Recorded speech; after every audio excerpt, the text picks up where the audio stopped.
Yo, Diddy, man. Why you ain't pay this nigga off, man? The art of dialogue. Why didn't you pay this nigga, man? Because Gene Deal got the tea, bro. This nigga just, listen to this shit, chat. Shout out to Art of Dialogue, by the way.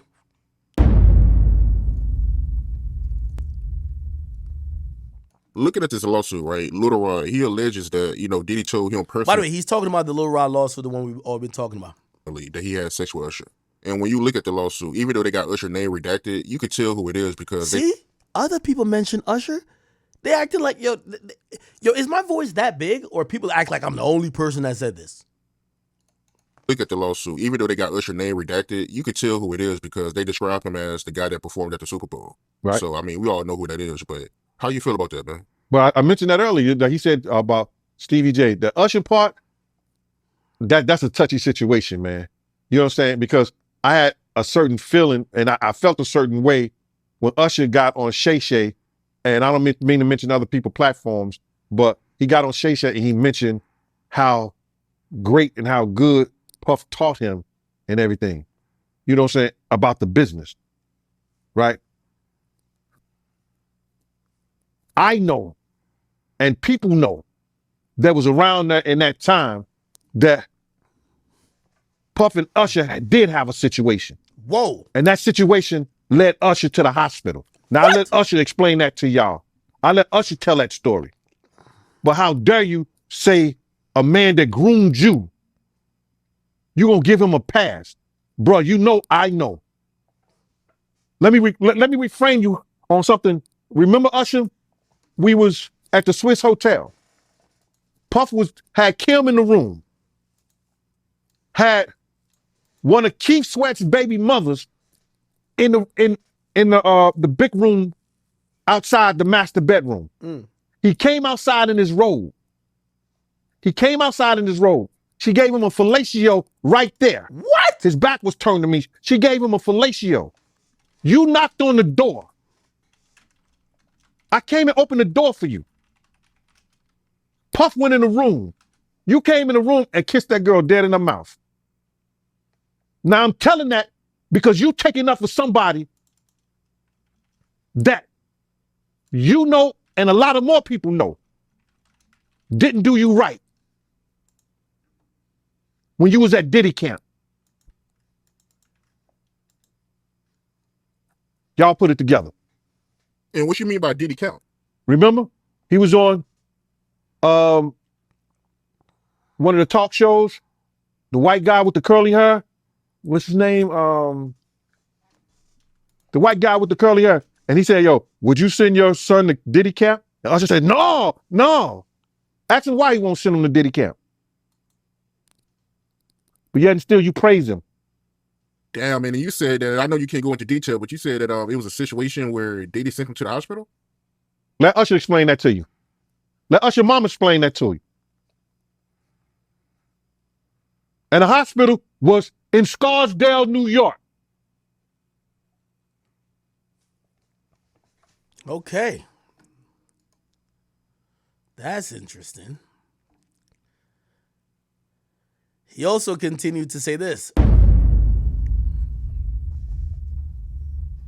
And me looking at this lawsuit, he also alleges that Diddy forced him to watch a video of Stevie J having sex with a man. Who, Little Stevie? Huh? Who, Stevie? What Johnson used to call him, Stevie?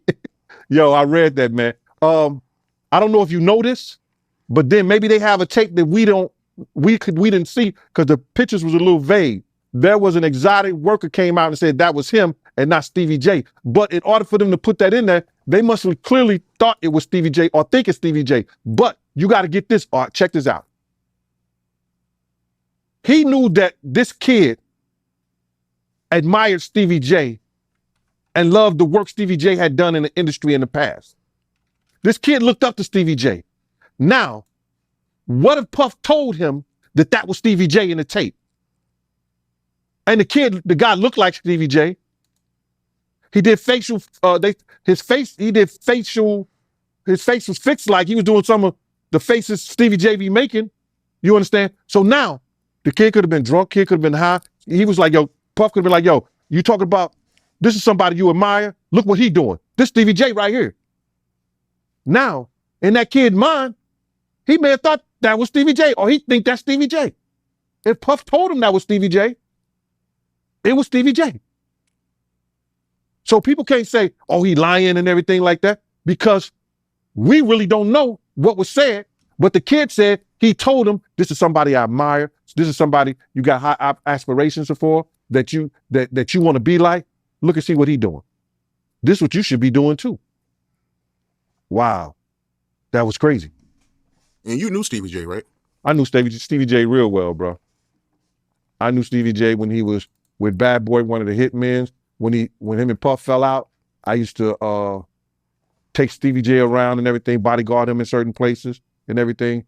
Stevie J was one of those dudes. He was a good brother, but he always wanted to be seen.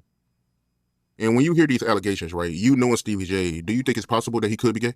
Well, I don't know his sexuality, but cocaine is a hell of a drug.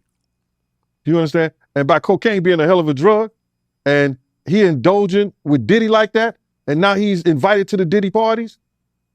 In that whole thing, if you read it, he said that Diddy said he was having sexual relationship with Stevie J.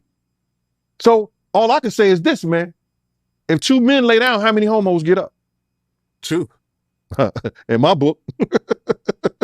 That's all you can say, man. You don't know. Unless you catch him in an act like that. You understand what I'm saying? But if Puff said that he laid down with Stevie J and two men lay down, two homos get up. Yeah, I mean, that's a hell of a quote, man. And if I'm not mistaken, Stevie J, he was with you the night Big got killed, right? Yeah, Stevie J was there. Stevie J was there.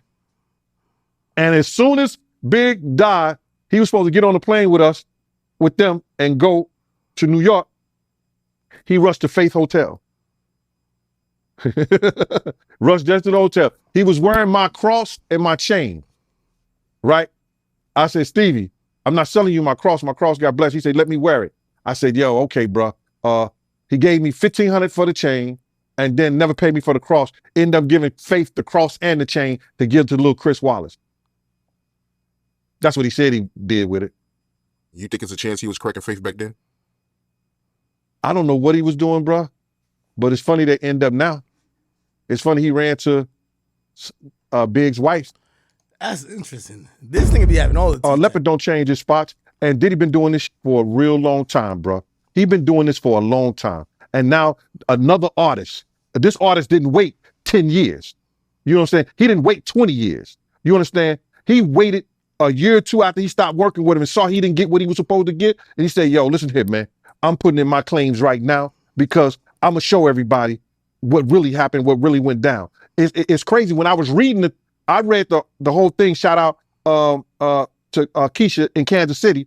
She sent me the whole documentation, bro. And the whole court thing. And when I'm reading the stuff, it sound a lot of it sound familiar. You understand? And what I mean sound familiar, how he would get other girls and get girls to try to, convince this guy, or put him in a sexual situation with other girls so he could do whatever he wanted to do with them. And it's just like the situation somewhat with Sarah and her girlfriend and him and Ja. You know what I'm saying? Bringing girls on to try to convince this other guy to be in a room with another naked man and all this other bullshit. Yo, it all sound familiar, man. I read the whole thing, man, and it was crazy. And for the people that don't know what you're talking about, because the lawsuit is new, so, some people still catching up with it. Lil Rod, he alleges that, Young Miami cousin tried to have sex with him in front of Diddy. Yeah, he went into the bathroom, and then she came into the bathroom and tried to, throw herself on him. He didn't want to have nothing to do with her for whatever reason. And then when he came out the bathroom, she continued to try to do that and try to have sex, wanted him to have sex in front of Diddy and the rest of the people that was in there. That's how they do, man. They try to use a girl that you might like, or you may think you might like, or they think you might like her, or whatever, to convince you to lay down your guards with them. And he didn't. Yeah, that's crazy, man. And you're not surprised by none of this, because you said that Ja Rule, they did this to him, right? No, remember, and people got confused when I said that Ja and him was in the room with two girls, with Sarah and Sarah's girlfriend. You understand? He was trying to get Ja to go at Jay-Z. So what he did was try to get another girl, you understand, to do something with Ja. I guess, I don't know. They in the room together. So when they in that thing, I know what he was planning on doing because I heard the conversation. I knew what was going on. He was trying to get at Ja. So if he got Ja in any kind of uncompromising position, he could force Ja to go at Jay-Z. So that's just a thing that they use. Yo, nah, I ain't gonna lie. What is this? All right, cool. Damn, holy shit. How did I even get into this? Oh, is this? Use Lil Rod. He get him in a sexual position and a sexual situation with some kind of girl, and then maybe get him high, get him drunk, or whatever like that. He don't know what he doing. One of the guys step in, and now he doing Lil Rod. Now Lil Rod all messed up in the mind because he started off with a girl, but now he end up with a guy. He trying to put him in some kind of situation like that. What the fuck? They do that all the time in the industry. I want to get into this real quick, man, before we really even get started into this. And it's because something I seen today. This girl, Tiffany Red, she said that she was filing a claim against Diddy. But my man, it touched me crazy, man, because the hurt that I seen in her voice, in her she crying, man, and she worrying about what this dude could do to her and what he has done to her. Man, listen here. I want to let this young lady know, and I know this is not the place for it, brother, but please allow me to say this to her, man. You know what I'm saying? I started this battle long time ago. And the situation is that, bruh, we already won. This was some spiritual that Pop, the spirit of Pop, the spirit of Big, the spirit of Miss Jones, the spirit of Wolf, all the people that he has done wrong, you know, so Black, all the people that he has done wrong, bruh, is coming to light. We already won this spiritual. What we going through right now with these trials and everybody, you know, with this financial situation and everything like that, all that is superficial. That's the physical part of it. The spiritual part of it was won because Big, Pac, Wolf Mother, all the people that he did wrong, bruh, you understand? They already won the battle where we were supposed to win it at. So now we just going through the physical part of it, man. And I want that girl to know, man, that she ain't got to fear no man. She ain't got to fear him, nobody else, man. Whenever she needs, you understand? Whenever she needs somebody to travel, to go with her, to make sure she all right, you know, I'm a phone call away, man. I'm a phone call away. And you know, go ahead with your questioning, man. I just had to get that out, man. Because that girl touched a lot of people, man. Because all she wanted to do was write music, make music, and show her talent and her love. All right. I ain't gonna lie, when it rains, it pours for Diddy. By the way, speaking of which, do y'all think that Diddy's done? You know, that conversation's kind of had a bunch of times. Be like, damn, every allegation, they're like, oh, this is the one. We got him. He's over. Do y'all think he's done or not? Anyway.